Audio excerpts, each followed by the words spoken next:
Hello friends, welcome to Bhuva's channel 27. இன்னைக்கு நம்ம chicken tikka recipe எப்படி பண்றதுன்னு பார்க்க போறோம். அதுக்கு தேவையான பொருட்கள் என்னன்னு பார்க்கலாம். இன்னைக்கு நான் 1/2 கிலோ போன்லெஸ் சிக்கன் எடுத்துர்க்கேன். அதுல 1 டேபிள்ஸ்பூன் அளவுக்கு அரைத்த இஞ்சி பூண்டு விழுது சேர்த்துக்கலாம். கூடவே ஒரு 1/2 லெமன் ஜூஸ், கொஞ்சம் உப்பு சேர்த்துக்கலாம். இது எல்லாத்தையும் சேர்த்து நல்லா மிக்ஸ் பண்ணிட்டு ஒரு 15 மினிட்ஸ் வரைக்கும் இது நல்லா மேரினேட் ஆகணும். 15 மினிட்ஸ்க்கு அப்புறம் நம்ம செகண்ட் மேரினேஷன் எப்படி பண்ணுறதுன்னு பார்க்கலாம்.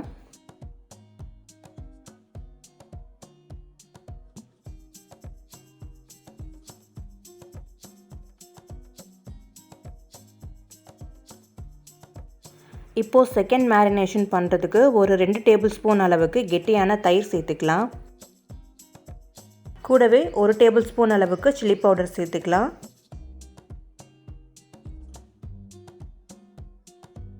ஒரு டேபிள் ஸ்பூன் அளவுக்கு கஸ்தூரி மேத்தி சேர்த்துக்கலாம். 1 டீஸ்பூன் கரம் மசாலா சேர்த்துக்கலாம். கூடவே 1 டேபிள் ஸ்பூன் அளவுக்கு டிக்கா மசாலா சேர்த்துக்கலாம். 1 டீஸ்பூன் காஷ்மீரி சில்லி பவுடர் சேர்த்துக்கலாம். இது காரமாக இருக்காது, பட் நல்ல கலர் கொடுக்கும். கூடவே 1/2 டீஸ்பூன் சாட் மசாலா சேர்த்துக்கலாம். நம்ம ஃபஸ்ட் டைம் மேரினேட் பண்ணும்போதும் கொஞ்சம் உப்பு சேர்த்துருக்கோம். அதே மாதிரி இப்போ செகண்ட் டைம் மேரினேட் பண்ணும்போதும் கொஞ்சம் உப்பு சேர்த்துக்கலாம். இது எல்லாத்தையும் சேர்த்து நல்லா மிக்ஸ் பண்ணிக்கலாம்.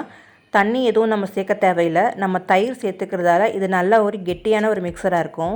தேவைப்பட்டால் இந்த மிக்சரோட கொஞ்சமாக குக்கிங் ஆயில் சேர்த்துக்கோங்க. இப்போ இது எல்லாத்தையும் சேர்த்து நல்லா மிக்ஸ் பண்ணிவிட்டு ஒரு 1/2 மணி நேரம் வரைக்கும் இது மேரினேட் ஆகணும். 1/2 மணி நேரத்துக்கு அப்புறம் நம்ம பார்க்கலாம்.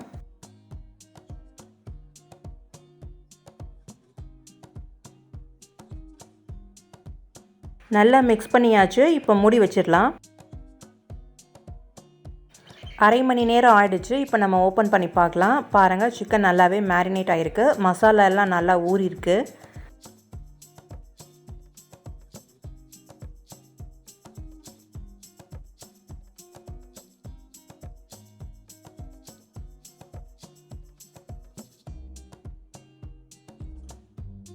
இப்போது இந்த மாதிரி டிக்கா ஸ்டிக்கில் நம்ம மேரினேட் பண்ணி வச்சுக்கிற சிக்கனை 1 பை 1 சேர்த்துக்கலாம்.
எல்லாத்தையும் இந்த மாதிரி ரெடி பண்ணதுக்கப்புறம் ஒரு பேனில் கொஞ்சமாக ஆயில் க்ரீஸ் பண்ணிக்கலாம். இப்போ நம்ம ரெடி பண்ணி வச்சுருக்கிற டிக்கா ஸ்டிக்கை பேனில் வச்சிடலாம்.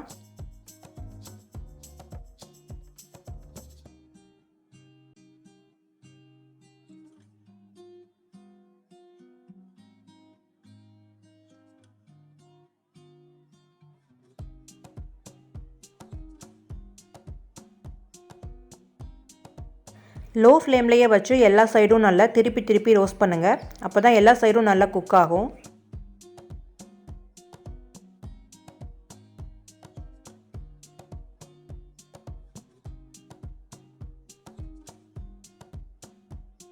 திருப்பி போடும்போது அப்பப்போ கொஞ்சம் ஆயில் அப்ளை பண்ணுங்கள்.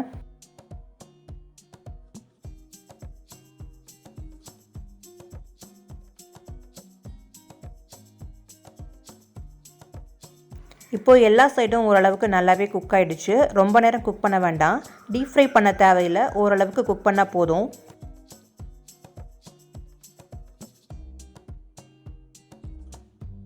சிக்கன் நல்லா வெந்துருச்சான்னு செக் பண்ணிக்கோங்க.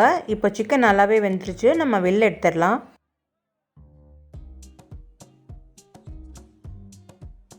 இன்றைக்கி நம்ம சிக்கன் டிக்கா எப்படி செய்கிறது அப்படின்னு இந்த வீடியோவில் பார்த்தோம். இதே மாதிரி நீங்களும் ட்ரை பண்ணி பாருங்கள். இந்த வீடியோ உங்களுக்கு பிடிச்சிருந்தா மறக்காமல் நம்முடைய சேனலையும் சப்ஸ்கிரைப் பண்ணிக்கோங்க. அப்படியே லைக் பண்ணுங்கள், ஷேர் பண்ணுங்கள். தேங்க்ஸ் ஃபார் வாட்சிங்.